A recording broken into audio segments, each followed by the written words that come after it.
boy Sarom, Mr. Philadelphia Music, you know what I mean? Major producer out of Philadelphia, born and raised in North Philly, you know what I'm saying? Even right here, man, PhillyRap.net, man. Yeah. So she started relaxing, now that's what the I call a chain reaction. Growing up in Philly, just being in the basement every single day, just making music. That's like, that was like a part of me, like that's every day. If I couldn't go to the basement and do, you know, beats or record artists and all like that, you know what I'm saying? Like, my life would have been real boring, like, you know what I'm saying? Just being honest. But that's like the biggest memory I could have, like just being, you know, from the hood and all that, North Philly and all that. So. How could you give up? How could you do that? Why did you leave me? Two biggest rappers had to be, first of all, had to be Big Pun. You know what I'm saying? Just because he was so lyrical. And then, you know what I'm saying, he was a Spanish artist. You know what I mean? Not too many Spanish artists was out in the game at that time. You know what I'm saying? He was the first platinum Spanish Puerto Rican rap artist to ever do it. So, you know what I'm saying? Like, he really influenced me. You know what I mean? Second rapper, I don't even know who to say. There's so many rappers out. I could say Jay-Z, you know what I'm saying? Weezy, a lot of those people, man, like, really influenced me, especially when I make my music. Because, you know, I be thinking like, damn, you know what I mean? What if this beat sounds crazy for him, you know what I mean? So, those are the couple rappers. Just Blaze, definitely big influence, you know what I'm saying? Like, he has a different sound that nobody else had, you know what I mean? When I was like growing up trying to make beats and all that. And I think Timbaland, man, he definitely like inspired me to do a lot of pop stuff now, you know what I mean? So, big ups to them too, you know what I mean? I salute them for, you know, putting me through that producer career. Scooped up the Titanic, came from the bottom of the ocean. I played them diamonds well when I got the. Alright, so let's talk about your first major hit. Was that Diamonds by Fabulous? Yeah, that was my first placement. That was my first major placement, and I was super blessed with that placement. You know what I mean? I just got into a production deal in 2006 with the production team from Miami, Icon Music Group, and producer Steve Morales. He was kind of like managing me at the time, and he signed me to his company, and he was the one that got me the placement with Birdman and Fabulous, all those artists. So that's how. But you gotta change. When you said that you wanted to change.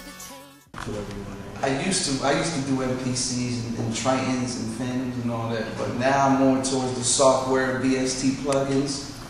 I use Fruity Loops to make my beats, even though sometimes if I have a Mac or something like that, I can go on Logic and I can mess with that. But my specialty is Fruity Loops. And I've been using this since like 2003 around there. I started using it. You know what I'm saying? Because I thought that's the future right there. You know what I'm saying? Everything computerized and all that. You know what I'm saying? But yeah, that's why I used to make my tracks. But I won too many bets. I made too much money. I ain't make enough yet, so I scratched. And yes. Yeah, I was at the I think it was like in 09 or 08. I was at the car show, the Philly car show, and I was in the CLS, the new one that came out. Right, that was displaying on the car show, and I put the radio on, you know what I'm saying? And then I was like, as soon as I turned it on, they was playing Pop Bottles. Like, I was like, that had to be a sign, like a good sign, you know what I'm saying? So as soon as I heard it, I was blasting it. I was like, I cranked it all the way up, like, yo, this is me right here, you know what I'm saying? Like the security guards came, they were drawing and all that. So it was fun though, man. Like, man, I don't know, I was speechless, man. Especially when it was like 2 weeks #1 on What is it, 106 in Park, right on BET?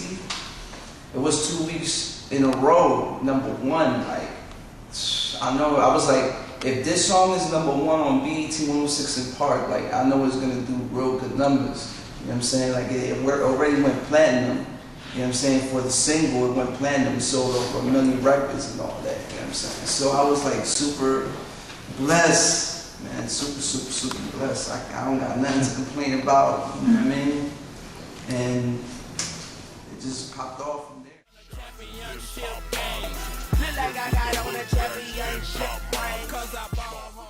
Oh man, I knew Trump for a couple years already.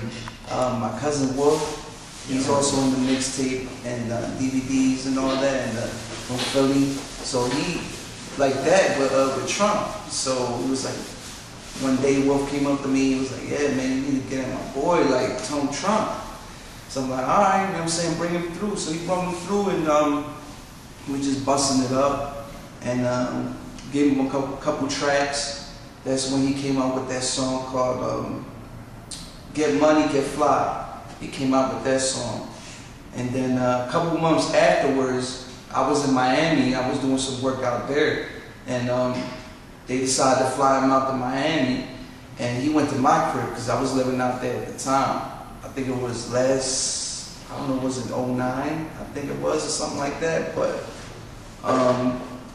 he went through over there, and then he started, telling me like, we should just go in the studio and just make some tracks and just write to him right there. So we came to my crib, my pre-production studio where I make my tracks, and we just started making hustle hard. That's how it came out, like from scratch. And then he was right there, right into it, and the song came out. You know what I mean? He did that one, and he did Thuggin'. You know what I'm saying? With Plies on the hook and all that. A lot of people was like, "Damn, that joint crazy." So that's it. Recline behind my desk. I ain't got a lot of Nikes, but I got a lot of checks. Money. Got my own shoe brand. I was doing this remix for Shaggy and Cecile. I mean, they like real dancehall music. You know what I'm saying? So I was working with them and all that. You know what I mean? And what else? I could do like dancehall music and all kinds of stuff. Like I don't get too much to the rock stuff because you definitely need live band players and like just musicians, period, to do rock. So I don't do it that much, but I did it one time though. You know what I'm saying? It came out crazy. Diamonds in my damn tank. Diamonds in my damn tank. I'm like, ooh, damn. I got a whole bunch of people coming out. A whole bunch. I'm just trying to get my music out everywhere. Another thing, I'm about to come out with an instrumental CD. It's gonna be crazy. It's gonna have like some of the smash hits on there. Yeah, I'm gonna have exclusive tracks on there that people can just fit to and put on their mixtapes and all that. That's like I'm giving something back to the city, you know what I mean? And I got my brother Oren, he's like hosting it with my boy Amir from allflamers.com. Shout outs to them. And they putting a lot of work in the city, you know what I mean? And mixed by Ace McCloud too. Shout out to Ace McCloud. You know what I mean? Latif and all of them. Get at me. And doing. Hey yo, it's the P, the H, the I, the L, the L, the Y, the P, the A. It's Philly. It's Philly. I told you. The P, the H, the I, the L, the L, the Y, the P, the A. It's Philly. I told y'all. It's Philly. It's time to see papes. New Benz with the V8. 5'8". It's the spade from the PH. So why PH? Play hate on a man. But I back them all down with that 8 in my hand. I'm from the I double. LY cause I'm trouble. Play subtle. J dig me like a shovel.